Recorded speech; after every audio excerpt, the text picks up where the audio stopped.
বনভোজনে এসে সাম্প্রতিককালে ঘটে যাওয়া ঘটনা নিয়ে প্রতিক্রিয়া দিয়েছেন সুকান্ত মজুমদার। বাংলায় এখন নাম জেহাদ চলছে। আমরা আগে ল্যান্ড জেহাদ এবং লাভ জেহাদের নাম জানতাম, কিন্তু এখন ওপার বাংলা থেকে আমাদের দেশে, বিশেষ করে পশ্চিম বাংলায় এসে নাম বদল করে নিচ্ছে। রবিবার দুপুরে পশ্চিম বর্ধমান জেলার আসানসোলের বার্নপুরের দলের এক অনুষ্ঠানে যোগ দিয়ে এভাবেই রাজ্যের শাসক দল তৃণমূল কংগ্রেস এবং বাংলার সরকারকে আক্রমণ করেছেন বঙ্গ বিজেপির সভাপতি তথা কেন্দ্রীয় শিক্ষা প্রতিমন্ত্রী ডক্টর সুকান্ত মজুমদার।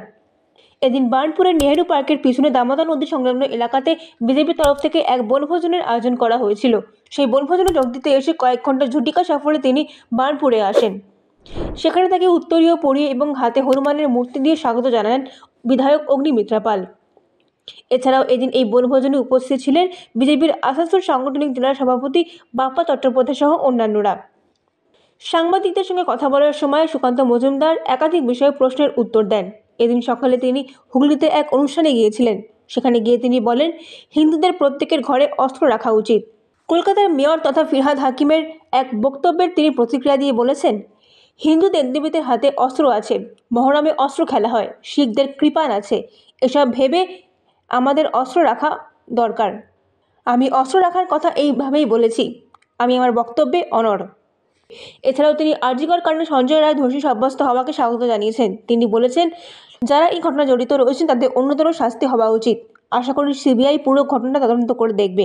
এছাড়াও বাংলা জুড়ে ওদের সম্প্রতি শোরগোল ফেলে দেওয়া স্যালাইন কাণ্ড নিয়েও তিনি বলেছেন যে, সিবিআইকে দিয়ে তদন্ত করানোর কথা বলছি না, কিন্তু আসল ঘটনা বার করতে গেলে কলকাতা হাইকোর্টের বর্তমান কোনো বিচারপতির নেতৃত্বে তদন্ত করা হোক।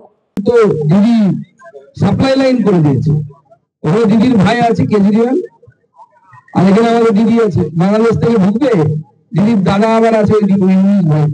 এখন ইউনিস ভাই মাল পাঠাবে, দিদি প্যাকেট করবে, করে সোজা দিল্লি, কখনো চেন্নাই, কখনো বিভিন্ন জায়গায় সাপ্লাই হচ্ছে। পুরো চেন সিস্টেম তৈরি হয়ে গেছে।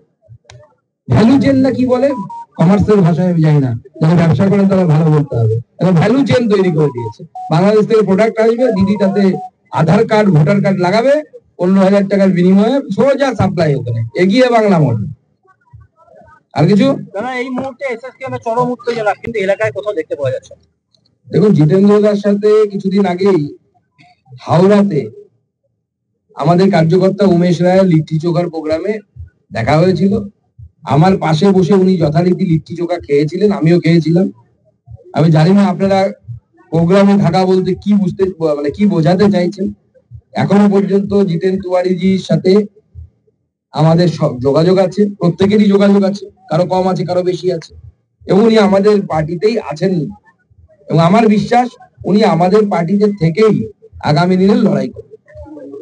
এবং উনি আমাদের সদস্যতা অভিযান চলছে, আপনারা নিশ্চয়ই শুনেছেন, সেই সদস্যতা অভিযানে উনি অ্যাক্টিভ মেম্বারশিপও পেয়েছেন, মানে কমপ্লিট করেছেন, 100-র বেশি মেম্বার করেছে এবং ফার্স্ট লিস্টে তার অ্যাক্টিভ মেম্বারশিপে নাম উঠেছে। ধন্যবাদ সবাইকে, সবাই খাওয়া দাওয়া করুন।